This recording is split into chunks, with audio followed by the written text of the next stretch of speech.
क्या आपने कभी सोचा है इतने सारे लोग यूपीएससी में अपीयर होते हैं और उनमें से कुछ लोग ही क्लियर कर पाते हैं और उन कुछ लोगों में से भी ज़्यादातर लोगों का सपना होता है आईएएस बनना और कुछ लोग आईपीएस भी बनना चाहते हैं। लेकिन ज़्यादातर केसेस में ये देखा गया है कि किसी को आईपीएस मिल जाता है, आईआरएस मिल जाता है, उसके बाद भी दोबारा प्रयास करते हैं और वो कोशिश करते हैं कि उनकी जो ड्रीम पोस्ट है आईएएस वो बन सकें।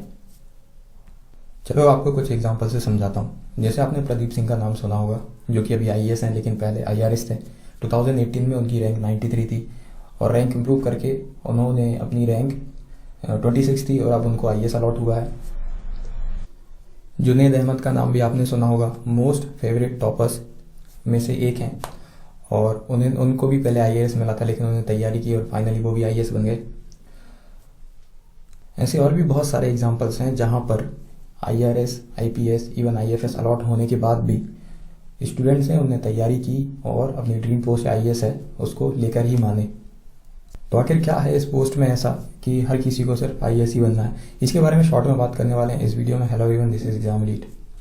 तो जो मोस्ट इंपॉर्टेंट रीज़न है जो मुझे लगते हैं उनके बारे में मैं आपको बताऊंगा।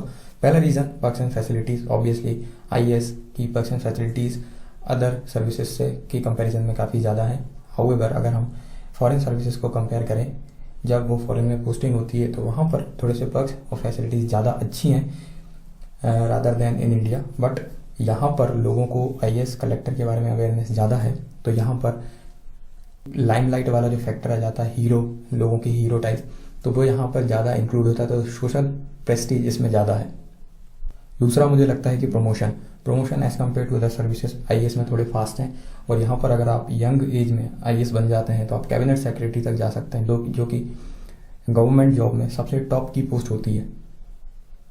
तीसरा मुझे जो लगता है वो है फैसिलिटीज़ में, जैसे कि जो आईएएस ऑफिसर्स होते हैं, आईपीएस होते हैं, उनको यंग एज में भी अपनी सर्विसेज के शुरुआती टाइम में ही काफ़ी अच्छी फैसिलिटीज़ मिलती हैं। जैसे आईएएस ऑफिसर्स को बंगलोज मिल जाते हैं, आईपीएस ऑफिसर्स को मिल जाते हैं और गनमैन मिलते हैं।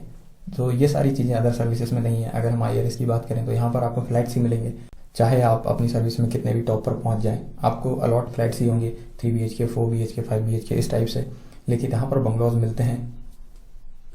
फोर्थ पॉइंट जो मुझे लगता है वो ये है कि जो आईएएस होते हैं वो प्लानिंग, डिसीजन मेकिंग में बहुत इंपॉर्टेंट उनका रोल होता है।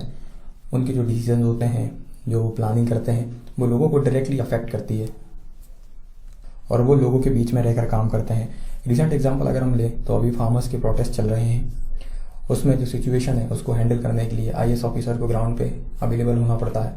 आईपीएस ऑफिसर्स वहाँ पर रहते हैं, तैयार रहते हैं ऑल द टाइम, लेकिन जो आईआरएस ऑफिसर्स हैं, आईएफएस हैं या फिर अदर सर्विसेज में हैं, फॉर एग्जांपल हम आईआरएस की बात करें, उनको वो रेवेन्यू में डील करते हैं। यहाँ पर जो बड़े बड़े लोग हैं, बिजनेसमैन हैं, मोस्टली डीलिंग उनसे ही होती है, वो भी इनडायरेक्टली, पॉलिटिकल प्रेशर कम है।